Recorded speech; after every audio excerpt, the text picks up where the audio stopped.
કચ્છના ખખડધજ હાઈવેથી કંટાળી સામખિયાળી ટોલનાકે શરૂ થયેલા નો રોડ નો ટોલ ચક્કાજામ આંદોલનનો સુખદ અંત આવ્યો. નેશનલ હાઈવે ઓથોરિટી દ્વારા તમામ ખખડધજ રોડ પર પડેલા ગાબડા પૂરવાની કામગીરી શરૂ કરી દેવાઈ. ઉપરાંત 15 સપ્ટેમ્બરના રાતના 12 વાગ્યા સુધી સુરજબારી, સામખિયાળી, મોખા અને માખેલ નાકા ટોલ ફ્રી કરવાની પણ જાહેરાત કરાઈ.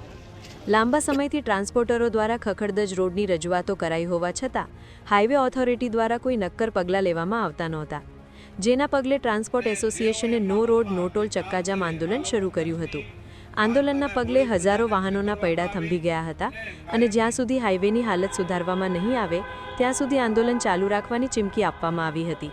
જો કે આંદોલનના પગલે નેશનલ હાઈવે ઓથોરિટીના રિજનલ ઓફિસર, કલેક્ટર સહિતના અધિકારીઓ અને વિવિધ એસોસિએશનના પ્રતિનિધિઓ વચ્ચે બેઠક યોજાઈ હતી, જેમાં 15 સપ્ટેમ્બરની મધરાત સુધીમાં પેચવર્ક પૂર્ણ કરવાનો અને ત્યાં સુધી વાહનોને ટોલ ફ્રી રાખવાનો નિર્ણય લેવાયો હતો.